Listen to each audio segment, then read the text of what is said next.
New York Post had an article out. Transgender student Grant Sykes, I don't know if I'm saying that last name right or wrong. I apologize, Grant, if I'm saying it wrong. Rejected from every University of Alabama sorority.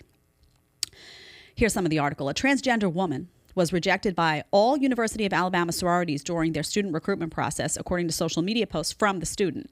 Grant Sykes wrote on Instagram that she was denied entry to all of the sororities on campus. There are nearly 20 campus chapters.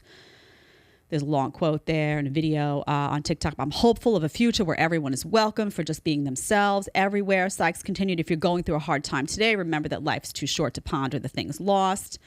And in a TikTok, Sykes said, I'm sad because I wanted to be part of a sisterhood. Interesting. And more than that, a community. Now, if you listen to the video, can we play a little bit of that video right there, Tyler? Hi guys, it's Grant. Today was pref round and I got a phone call this morning and I was cut. It is extremely upsetting and I'm sad because I wanted to be a part of a sisterhood and more than that, a community.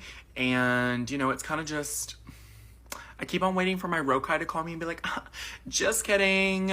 You can bring it on to bid day tomorrow because tomorrow's bid day. Okay. I don't even know what to say. So I watched this. I also read a bunch of content. I personally do feel that this individual is being sincere about what she wants. I'm going to say she, that's her preferred pronoun, whatever. This individual wants to be part of a sister. I believe that's a sincere emotion saying, I want to be part of a sisterhood. But the reality is that not every sorority is going to want this, right? These are supposed to be unions of women. And there's a lot of women that aren't going to be comfortable in that scenario where suddenly they're supposed to be about solidarity of women and you have a biological male that enters the scene. You're going to have a lot of parents that aren't going to be comfortable knowing how these sororities interact, how they live, all in the same houses oftentimes, how they're housed. They're very close. They're out. You know, there's sometimes drinking involved, even when it's not supposed to be. You know what the sorority scene looks like. I wasn't part of it, but many of you out there do know. And there will be individuals, parents, students who aren't comfortable with this dynamic. Now, there are a lot of sororities, I did some research and I did some digging, that do allow for trans and non-binary individuals.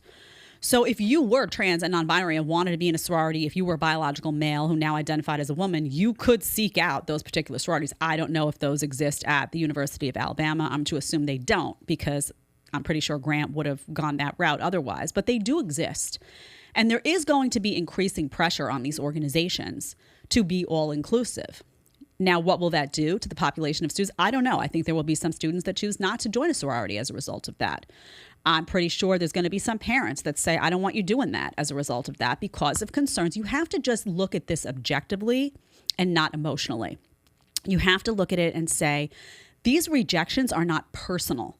They're not making a decision that they don't like Grant.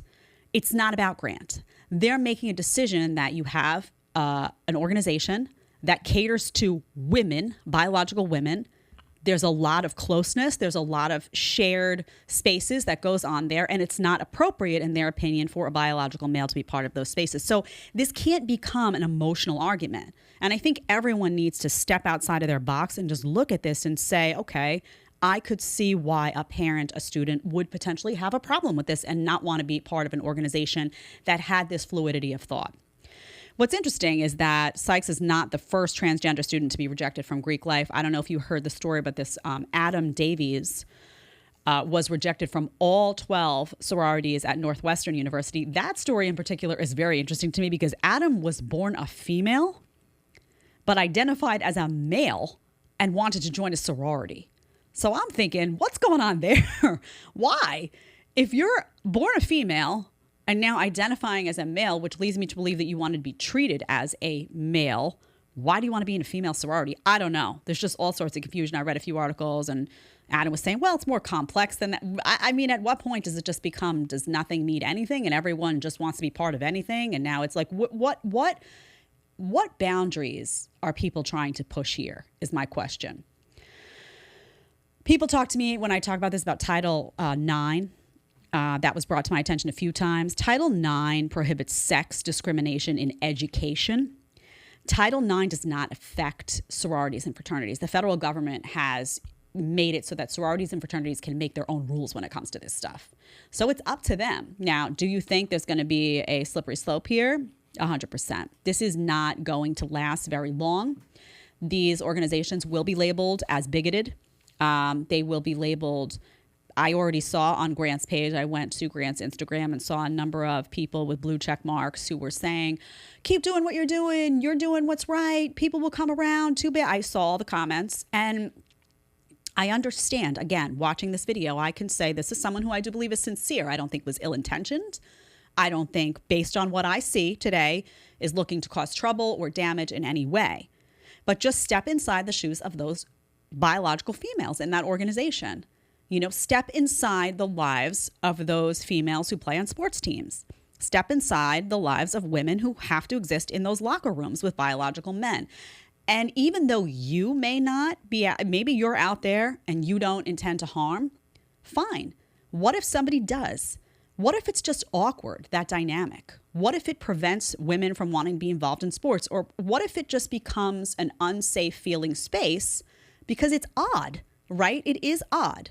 Why were you separated always into the boys and the girls? Because it's odd to have it intermixed when people are taking clothes off. You catch a glimpse of this, you catch a glimpse. You know how it goes.